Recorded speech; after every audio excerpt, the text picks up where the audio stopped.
दोस्तों, आज हम बात करेंगे एक ऐसी बुक के बारे में जिसने स्टीव जॉब्स, विराट कोहली से लेकर तमाम सेलिब्रिटीज, बिजनेसमैन तथा अन्य बहुत लोगों को प्रभावित किया है। इस किताब ने करोड़ों लोगों का जीवन बदला है। इसे बेस्ट स्पिरिचुअल किताबों में से एक माना जाता है। जीवन में दुख, दर्द है, चिंता और डिप्रेशन रहता है, या सब कुछ होते हुए भी खुशी महसूस नहीं होती, तो यह किताब आपके लिए है। इस किताब ने बहुत से लोगों को रास्ता दिखाया है। चलिए शुरू करते हैं। इस बुक का नाम द ऑटोबायोग्राफी ऑफ ए योगी, जिसके ऑथर खुद एक योगी है जिनका नाम परमहंस योगानंद जी महाराज है। पार्ट 1, जीवन परिचय। योगी परमहंस योगानंद को पहली बार पश्चिमी सभ्यता को क्रिया योग से अवगत करवाने का श्रेय दिया जाता है। योगी परमहंस का जन्म गोरखपुर में हुआ था। उनका बचपन का नाम मुकुंद लाल घोष था। उनकी माँ बहुत दयालु थी, लेकिन पिता बहुत स्ट्रिक्ट थे। उनके 8 भाई बहन थे। जब वे 11 साल के थे तो उन्हें अपनी माँ की मौत का सपना आया था। इसके कुछ दिन बाद ही वे सच में चल बसी। इसके बाद उन्हें वैराग्य हो गया और वे हिमालय की तरफ चल पड़े। उनके भाई ने उन्हें रोकना चाहा, लेकिन वे नहीं माने। उन्हें बनारस में उनके गुरु स्वामी युक्तेश्वर गिरी मिले। वे उन्हें देखते ही पहचान गए, क्योंकि वे भी उनके सपने में आ चुके थे। दोनों गुरु शिष्य बन गए तथा एक दूसरे से अगाध प्रेम करने लगे। गुरु ने उन्हें क्रिया योग सिखाया। इसके बाद योगी जी हमेशा मेडिटेशन में लीन रहने लगे। 1915 में योगी जी ने कोलकाता के सेरमपुर कॉलेज से ग्रेजुएशन किया।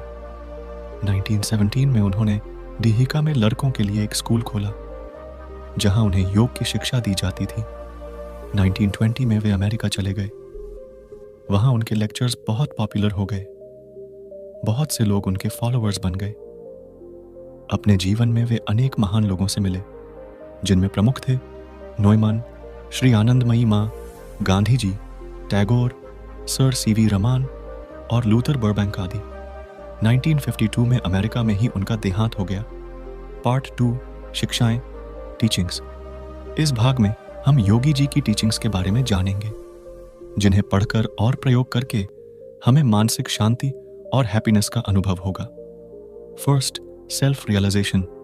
सबसे पहले व्यक्ति को सेल्फ रियलाइजेशन, आत्मज्ञान करना चाहिए। मतलब यह जानना चाहिए कि वह कौन है और इस दुनिया में क्यों आया है, उसका क्या पर्पस है। यह जानना होगा कि हम माइंड, बॉडी और सोल से ईश्वर से जुड़े हुए हैं। ईश्वर और हम कोई अलग नहीं है। सब में ईश्वर है। अगर यह महसूस कर लेंगे तो आनंद से भर जाएंगे। भय, चिंता, उदासी दूर हो जाएगी। सब कुछ ईश्वर की मर्जी से हो रहा है, इसलिए सब कुछ उस पर छोड़ दें। हमें सिर्फ अपना कर्म करना है। ईश्वर ने ही हमें बनाया है और वही हमारी रक्षा करेगा। इसी विश्वास के साथ जीवन जीना चाहिए। Living a life of happiness. अगर आपको जीवन में खुश रहना है तो अपने अंदर झांकिए। बाहर मृगतृष्णा के पीछे मत भागिए। अपनी इच्छाओं को काबू में कीजिए। बहुत से लोग बड़ी बड़ी इच्छा पाल लेते हैं। वे सोचते हैं बड़ी गाड़ी और बांग्ला लेंगे ताकि उन्हें खुशी मिले, लेकिन जब ऐसा नहीं हो पाता तो वे गम के सागर में डूब जाते हैं। जबकि योगी इस तरह नहीं सोचता। सबसे पहले वह कोई डिजायर ही नहीं पालता। वह पैदल चलकर भी खुश रहता है। उसे ईश्वर के बनाए वृक्षों, वादियों, घाटियों आदि के दर्शन होते हैं। वह ईश्वर की मस्ती में रमा रहता है। उसे भौतिक वस्तुओं से कोई मोह नहीं होता। मान लीजिए किसी की गाड़ी चोरी हो जाए और वह जरा भी दुख न करे, तो इसका मतलब है वह इंसान मोह, माया से दूर है। उसके पास गाड़ी तो थी, लेकिन वह उसके मोह से बंधा नहीं था। लेकिन ऐसा कितने लोग कर पाते हैं? बहुत से लोग तो गाड़ी में मामूली सी खरोंच लगने पर ही हाय तौबा करने लगते हैं, क्योंकि वे मोह, माया में फंसे हुए हैं। वे चीजों से अटैच हो जाते हैं। जब वह चीज खो जाती है तो वे दुखी हो जाते हैं। यह मोह, माया ही लोगों के दुखों का कारण है। इसलिए अगर सूखी रोटी मिले तो भी प्रसन्न रहिए और 56 भोग मिले तो भी। यही सच्ची खुशी का राज्य है। 3, living in purpose and being purposeful. अपने पर्पस या जिंदगी के मकसद को पहचाने। हमारा सबसे बड़ा पर्पस सच्ची खुशी प्राप्त करना है। लेकिन लोग इसे गलत तरीके से इंटरप्रेट करते हैं। वे सोचते हैं कि दूसरों को हराकर खुशी मिलेगी या मटेरियलिस्टिक चीज़ें जुटाने से वे खुश रहेंगे, लेकिन यही उनका सबसे बड़ा भ्रम है। बाहर से तो वे खुश दिखाई देते हैं, लेकिन अंदर से उनकी आत्मा दुखी रहती है।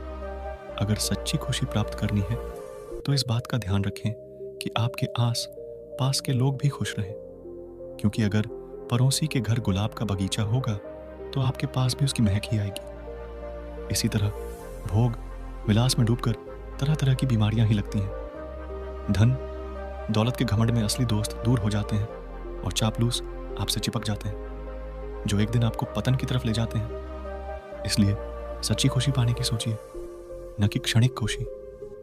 लोगों की खुशी का ध्यान रखिए। योगी की तरह सादे जीवन से भी संतुष्ट रहें। किसी भी चीज के मोह में न बंधें।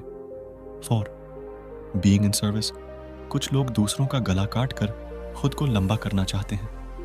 ऐसे लोग सब कुछ पाकर भी कभी सफल नहीं होते, न ही खुश रह पाते हैं। उनकी आत्मा ही उन्हें आत्मग्लानि की आग में जलाती रहती है। जो खुद को जान लेता है उसे बाहर होने वाले परिवर्तन से भी फर्क नहीं पड़ता। ब्रह्मांड हमारी हमेशा सेवा करता है, इसलिए आप भी उसकी सेवा करें, उसके इंसानों की सेवा करें। सिर्फ उनके प्रति दयालु रहने से भी आप उनकी सेवा कर देंगे। किसी को भी कष्ट न पहुंचाएं, उनकी कमियों को अनदेखा करें, खूबियों को देखें। हर किसी के दिल में एक चुंबक होता है जिससे हम दूसरों को अपनी ओर आकर्षित कर लेते हैं। यह चुंबक सेवा भाव ही है। हमेशा दूसरों की हेल्प करने को तत्पर रहें। बहुत से लोग अनपढ़ होते हुए भी सिर्फ दूसरों की सेवा करके बहुत आगे बढ़ जाते हैं। बहुत से नेता लोग भी ऐसे ही बने हैं, लेकिन बाद में उन्हें सत्ता का मद और पैसे का लालच हो जाता है और वे मानसिक शांति खो देते हैं। इसलिए हम्बल रहकर सिर्फ जनता की सेवा करते रहे। आप एक योगी की तरह सुख और ईश्वर को प्राप्त कर लेंगे, और ईश्वर से बड़ी दौलत कोई नहीं है। Part 3, the law of success, सफल जीवन कैसे जिएं। इस भाग में योगी जी ने जीवन में सच्ची सफलता पाने के रहस्य बताए हैं। अध्यात्म की शक्ति से आप स्वास्थ्य, समृद्धि और खुशी पा सकते हैं। इसके लिए आगे बताए गए इस बातों को ध्यान समझें और जीवन में अपनाएं। First, the power of thought. आपको लाइफ में सक्सेस मिलेगी या फेलियर, यह इस बात पर निर्भर करता है कि आपकी सोच कैसी है। अगर आप सोचेंगे कि आपको इस काम में सफलता मिलेगी तो सच में ही आपको सफलता मिलेगी। कुछ लोगों को यह झूठ लगता है। वे कहते हैं कि हम तो सोचते ही हैं कि सफलता मिले, फिर मिलती क्यों नहीं है। लेकिन होता यह है कि कहीं ना कहीं उनके मन में कोई शक या संदेह रहता है जो उन्हें भी पता नहीं होता। ऐसे नेगेटिव इमोशंस को पहचानने के लिए ही मेडिटेशन की जरूरत पड़ती है, जो आप वीडियो में आगे सुनने को मिलेगा। इसलिए आपको पॉजिटिव सोच तो रखनी ही है, लेकिन नेगेटिव बातों से छुटकारा भी पाना है, और ऐसा 1-2 बार नहीं, निरंतर करना होता है। एक पॉजिटिव सोच वाला व्यक्ति बने, जो आप एक दिन में नहीं बन सकते। पहले सभी नेगेटिव विचारों को हटाएं और पॉजिटिव बातें ही दिमाग में लाएं। इससे आप एक योगी की तरह हमेशा शांत, संतुष्ट और प्रसन्न रहेंगे। 2, विल इज द डायनामो। इंसान की विल पावर में डायनामाइट की शक्ति होती है।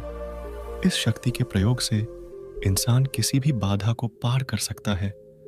कुछ लोग इस शक्ति के प्रयोग के बारे में नहीं जानते, लेकिन जो जान जाते हैं वे लाइफ में बहुत कुछ अचीव करते हैं। इसके लिए यह उदाहरण देख लेते हैं। जैसे आपको पता होगा, युवावस्था के शुरू में बहुत से लोग शराब पीने लगते हैं। उनमें से कुछ देखते हैं कि शराब उनके लिए बहुत हानिकारक है, फिर वे अपनी विल पावर की मदद से उसे छोड़ देते हैं और स्वस्थ जीवन जीने लगते हैं।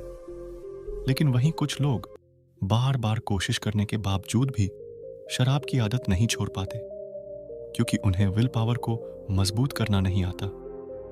उन्हें ब्रह्मांड की शक्ति पर भी विश्वास नहीं होता है, साथ ही उनके थॉट्स भी नेगेटिव होते हैं। वे असफलता मिलने की वजह से दुखी रहते हैं, जबकि सच्ची खुशी के बारे में ऊपर बताया जा चुका है। इसलिए कभी शराब की लत नहीं छोड़ तेज पाते। इसलिए आज ही सबको विल पावर को बढ़ाने की कोशिश करनी चाहिए। ठीक एक योगी की तरह। जिस भी भोग विलास के काम को करने का मन करे उसे मत करिए। शपथ लीजिए कि आप उस काम को नहीं करेंगे। एक योगी की तरह प्लेजर का सैक्रिफाइस कर दीजिए, क्योंकि व्यसनों से मिलने वाला प्लेजर वास्तव में पेन है। एक योगी को कपड़ों तक की डिजायर नहीं होती।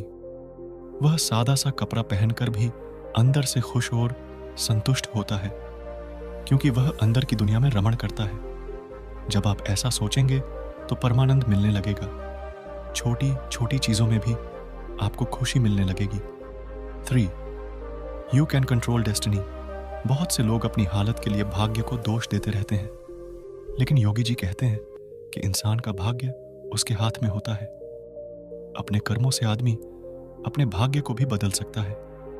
यही कारण है कि बेहद गरीब घरों में पैदा हुए कुछ लोग आगे चलकर बहुत सफल हुए, क्योंकि उन्होंने ईश्वर पर भरोसा रखा और कर्म करते रहे। कुछ लोग जरा सा फेलियर मिलते ही ईश्वर पर अपना विश्वास खो देते हैं और उसे कोसने लगते हैं, लेकिन ऐसा करके उनके साथ क्या होता है? वे नेगेटिव हो जाते हैं और पतन के मार्ग पर चल पड़ते हैं। बहुत से लोग तो क्राइम भी करने लगते हैं और देर सवेर कानून के शिकंजे में फंस जाते हैं। इसलिए हमेशा पॉजिटिव रहें, ईश्वर पर भरोसा रखें और अच्छे कर्म करते रहें। एक दिन फल जरूर मिलेगा। 4. Fear exhaust life energy. डर इंसान का सबसे बड़ा दुश्मन है। यह हमारी लाइफ एनर्जी को खत्म कर देता है। हमारे बहुत से डर केवल कल्पना मात्र होते हैं, उनका कोई वास्तविक आधार होता ही नहीं है। जैसे लोग पब्लिक स्पीकिंग से डरते हैं, लेकिन इस डर का कोई लॉजिकल रीजन ही नहीं है। यह हमारे दिमाग की उपज होता है। क्या वहां बैठे लोग हमें मारने लगते हैं? इसी तरह लोग बिजनेस शुरू करने से डरते हैं। शुरू करने से पहले ही वे सोच लेते हैं अगर पैसा डूब गया तो। वे कभी ये नहीं सोचते कि उनका बिजनेस करोड़ों का प्रॉफिट करेगा। इसलिए अपने मन से ऐसे बेबुनियाद डरों को निकाल दें। ईश्वर पर विश्वास रखते हुए हर डर का सामना कीजिए। आप हर काम में सफल हो जाएंगे। आज के इस वीडियो को यही तो रखते हैं। अगर ये वीडियो अच्छा लगा हो तो पार्ट 2 के लिए कमेंट करें। धन्यवाद।